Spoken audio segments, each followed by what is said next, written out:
અલખ લખો અનહદ નિર્વાણી, આ બિન રસનાઈ બોલે, આપે તાળું આપે ખુશી, આપ અંતરપટ ખોલો. આ એક કડીની અંદર તમને આખા જીવનનો ઉપદેશ આપી દીધો. બોલો, કારણ કે આપણા ઘટની અંદર જ વસ્તુ પડી છે. ઘટમાં જોવો વિચારી, આપ બીજો સિદ્ધ કરો સંતાપ, આમ ને તેમ ને આમ ને દોડો ને આમ દોડો, કારણ કે તારી પાસે વસ્તુ છે, બીજી ક્યાંય દોડે મેળ પડે એવું નથી. અલખ લખો અનહદ નિર્વાણી, આ તો અલગ છે, આ ક્યાંય લખવામાં પાછો આવતો નથી. અને આ એની વાત છે, આ ઈ અલખ લખવામાં આવતો નથી ને જોવામાં પણ આવતો નથી. તમારી હામો નામો ઉભો રહે. બોલો, આ એની પ્રાપ્તિ જયારે થાય. અલખ લખો અનહદ નિર્વાણી, નિર્વાણ તમે હાજર નથી એવું જયારે સમજી શકો. અલખ લખો અનહદ નિર્વાણી, બિન રસના એ બોલે, આની કોઈ રસના હોતી, અને હામો વાતો કરે ને, હામો વાતો કરે ત્યારે એમ માનવું કે નહીં બરાબર છે. આપે તાળું આપે ખુશી, આપ અંતરપટ ખોલો. તમારી પાસે જ તાળું છે, તમારી પાસે ખુશી છે, તમે તમારું અંતરપટ ખોલો તો હાજરા હજુર છે. પણ ક્યારે? એવું જીવન પહેલા બનાવવું પડે. જ્યાં સુધી જીવન નહીં બને ત્યાં સુધી પ્રાપ્તિ થવાની નથી. કારણ કે આ કળિયુગની અંદર 36 કરોડને ઉપદેશ અપાય, 12 તરશે અને 24 ફેલ જાય. એટલે ફેલ ન જાય, ફેલમાં આપણું નામ ન વિધાય, એટલી મહેનત આપણે કરવી પડશે, ત્યારે થાય. કારણ કે ગુરુ મહારાજ એટલે નિરાંત મહારાજ કહે છે, 4 વેદ મુખ ભાષણ ભક્તિ પંડિત જુગમાં પ્રાજા, આત્મ રામ અટલ નહીં પરશો, દુર્મતિમાં દાજા. કદાચ ગમે એટલા પંડિતો હોય, 4 વેદ મુખે ભાષણ ગમે એટલું કરી શકતા હોય, બધું હોય, પણ આત્મા હું છે એને ખબર. આત્મ રામ અટલ નહીં પરશો એટલે પોતાની અંદર એની ઓળખ્યો. આત્મ રામ કે અટલ નહીં પરશો અને દુર્મતિમાં દાજા. એમાં મહાન સંત થઈ ગયા, મોટા પંડિતો થઈ ગયા, એમ મેળ પડે એવું પણ આ નથી. કારણ કે જે વસ્તુ છે મળી છે તમને, એક સહેજમાં મળી છે, પણ છતાં આપણે એની કદર કરી શક્યા નથી. કારણ કે હજી આપણા ભાગ્યમાં કંઈક ઓછું છે. પણ ખરેખર આની અંદર જેની નામ લખાવેલું છે એ આ જન્મમાં નહીં તો ઓલા જન્મમાં પણ આની અંદર આવ્યા વગર એને છૂટક્યો નથી. કારણ કે પત્તું ખરેખર સાચું છે, આ પત્તું સાચું છે. આ પત્તાની અંદર જો મેરેજ એનો આવી જાય અને જેની જેવી મહેનત, કારણ કે ગુરુ મહારાજ તો આપણને જે જ્ઞાન બતાવ્યું છે પણ મહેનત તો આપણે કરવાની, એ તો આપણને રસ્તો બતાવે.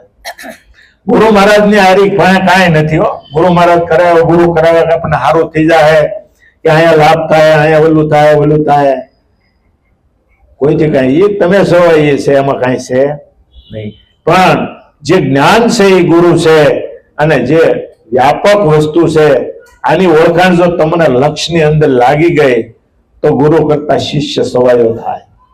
ક્યારે થાય? લક્ષ્ય તમારું ત્યાં લાગવું જોઈએ.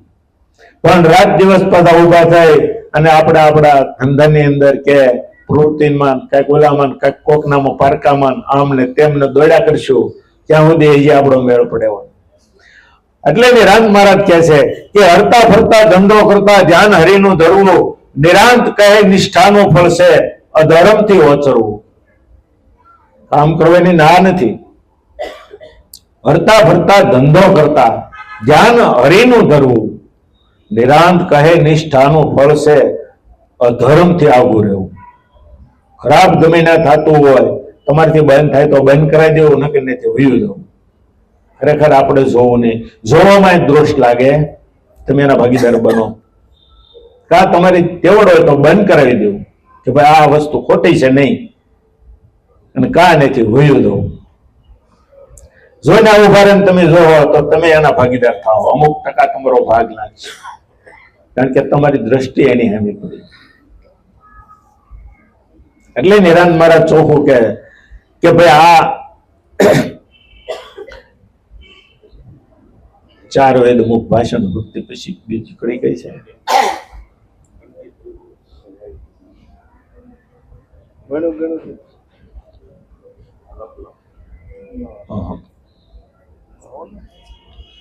ચાર વેદ મુખ ભાષણ ભક્તિ કે પંડિત જુગમાં પ્રજા, આત્મ રામ અટલ નહીં પરચો કે દુર્મતિમાં દાજા. પછી કડી કઈ છે?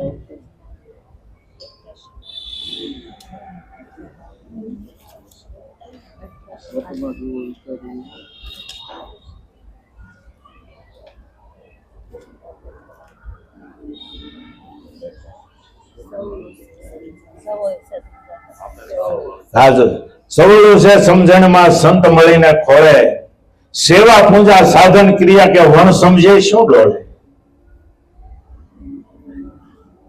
ધીરાજ મહારાજ શું કહે છે કે સવળું છે સમજણમાં સંતો, સંત મળીને ખોળે, સેવા પૂજા સાધન ક્રિયા વણ સમજે શું ડોળે. એવા કોઈ બ્રહ્મનિષ્ઠ બ્રહ્મવેદ એવા સંત મળી જાય તો સવળું છે સમજણમાં સંતો, સંત મળીને ખોળી દે. શું કરે? તમને જગાડી દે. જેમ હનુમાનજી પાસે અદભુત શક્તિ હતી, પણ એના ઋષિ મુનિ શ્રાપ આપ્યો હતો કે ભાઈ તું એટલું બધું બળવાન છો પણ આ તું ભૂલી જા. પણ જયારે તને જરૂર પડશે ત્યારે કોઈ એવો જગાડવા વાળો મળશે ને ત્યારે તું જાગી જાય. એની હાવ નાશ નતો કર્યો, કારણ કે સંતોને પણ આગળ ખબર હતી કે હજી આની જરૂર પડશે. પણ જયારે શત્રુ બાંધવાનો જયારે હતો અને 400 જોજન જયારે ઠેકડો મારવાનો હતો ત્યારે એની જરૂર પડી. હનુમાનજી કે હું જઈ તો શકું પણ પાછો વળી શકું ને, એને ખબર નહોતી, તાકાત તો હતી. જાંબુવન કે હું ગઢો થઈ ગયો, અંગત કે હું પહોંચી ન શકું, કારણ કે સુગ્રીવ કે પણ હું પણ પહોંચી ન શકું. આ બધા બળવાન તો હતા જ. પછી જાંબુવનને ખબર હતી, કારણ કે જાંબુવન વડીલ હતા હંગાઈથી, અને એને ખબર પછી કે ભાઈ હનુમાનજીનામાં એટલી તાકાત છે ને આને હનુમાનને હવે જગાડવા પડી કે જાગો હનુમાન.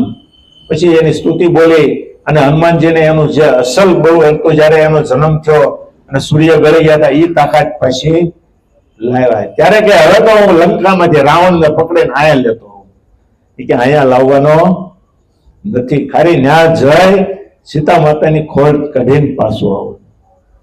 સતાઈના લંકાને બાળીને આવે છે.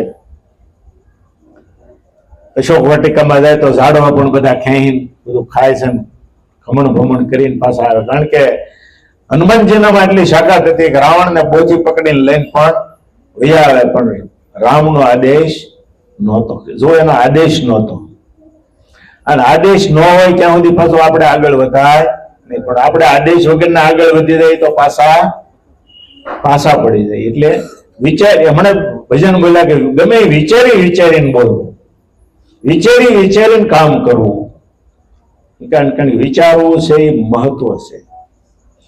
એટલે કીધું કે સવળું છે સમજણમાં સંતો, સંત મળીને ખોળે, સેવા પૂજા સાધન ક્રિયા વણ સમજે શું ડોળે. ગમે એટલી પૂજા કરશું, ટંકડીઓ વગાડશું કે કદાચ ધૂપ ધુવાડા ગમે એટલા કરશું, પણ આ શું છે એની આપણને ખબર નથી. સેવા પૂજા સાધન ક્રિયા ગમે એટલા અપાર રહેવું, ગમે એટલા હાલીને જાવું, ગમે એટલી યાત્રા કરશું, પણ આની આપણને સમજણ નથી. ત્યાં સુધી આપણે શું કરશું? વણ સમજે શું ડોળો. આ સમય બગાડવાનું કામ થાય, કારણ કે એમાં આપણો ઉદ્ધાર થતો નથી. કારણ કે ઉદ્ધાર માટે એટલે કીધું, એટલે નિરાંત મહારાજ કહે છે કે ભણ્યું ગણ્યું તે ભેટે નામો, પંડ પડે છે ખાસો, આત્મ રામ અટલ નહીં પરશો. આત્મ રામ અટલ નહીં પરશો, દુર્મતિમાં રાજા.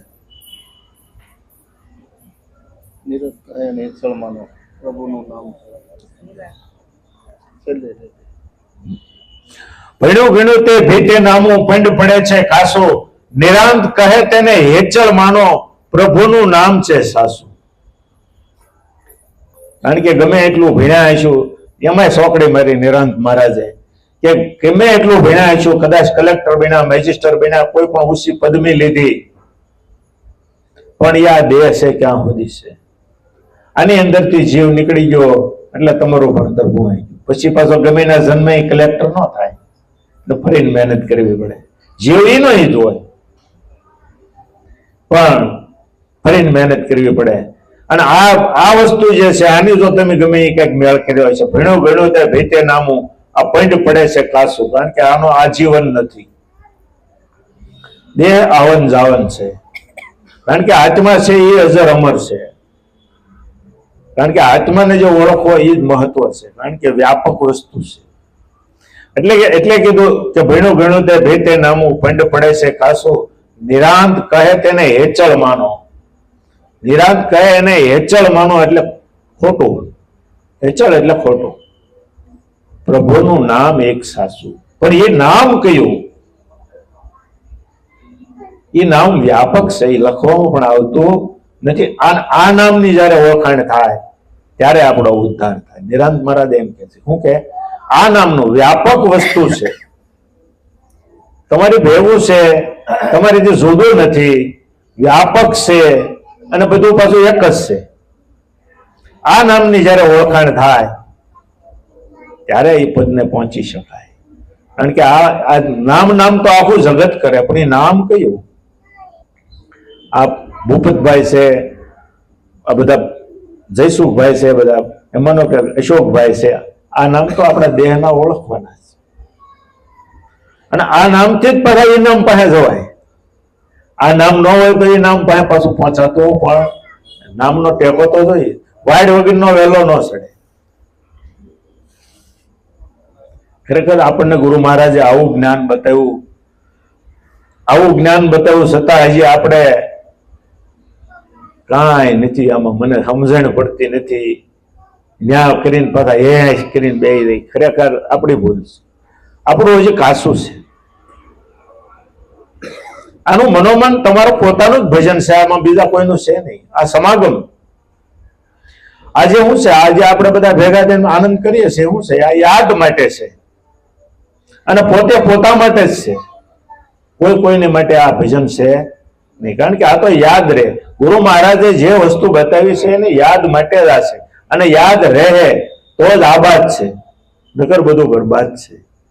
પણ જીવનની અંદર ઉતરીને જો એક શબ્દ સોંટી ગયો, જડ જડી મારા ગુરુએ જડ જડી છે અપરંપાર, આ કોઈની ઉખાડી ના ઉખડે કે ભલે લાખો મથેલું હાર. આ જો શરીરની અંદર એક સાથીની અંદર શબ્દ લાગી ગયો અને જો તો એમની અંદર રસો થઈ જાય તો ખરેખર આ ઉગરી જાય. આવું ખરેખર નિરાંત મહારાજનું જ્ઞાન છે. હરેક ભજનની અંદર બધું જ્ઞાન જ ભર્યું છે. ભજન બધાની અંદર ઉપદેશની વાતો પણ કરી છે, પણ જ્યાં સુધી સ્થાન વગર આપણને સમજાતો નથી. પણ જો શબ્દ એ તમને ઓળખાઈ ગયો તો કદાચ કોઈને ઉપદેશ ન લીધેલો હોય ને ભજન ગાતો હોય ને તોય આપણને લાઈટ થઈ જાય. જો આ કહેવા માંગે ગમે એવો કલાકાર હોય એમ હિન્દી ગીતની અંદર છે પાછું જ્ઞાન બધે ભરેલું, પણ તમને ગોતતા આવડે ત્યારે. પણ ક્યારે? ગુરુ મહારાજનું જયારે જ્ઞાન મળે ને ત્યારે તમને. બાકી નકર તો આપણે તાલ ને તંબુરામાં જોતા હોઈએ કે રાગ બહુ હરવાનો. આવું જ્ઞાન આપણને ગુરુ મહારાજ આપ્યું છે, હળી મળી અને આનંદ કર્યા જેવું છે. અને હંધાએ જીવનની અંદર ઉતારી અને જેટલી જે મહેનત કરશો ને એટલું હવના પોતાની માટે જ છે. આ કોઈનો આમાં ભાગીદાર બનતો નથી. ધંધામાં ભાગીદાર હોય, મિલકતમાં ભાગીદાર હોય, બાપ દાદાની મિલકત હોય તો એમાં પણ આપણે ભાગીદાર હોય, પણ જે આ જીવનની અંદર જે કાંઈ ઈશ્વરના પ્રત્યેને જે પ્રાપ્ત કરવા માટે જે મહેનત કરી છે એ તમારું પોતાનું છે. એમાં કોઈ બે માણસનો એમાં એકાબીજાનો ભાગ લાગતો નથી. જે કરે એ પામી શકે ને એ એની સાથે જ રહે છે. સદગુરુ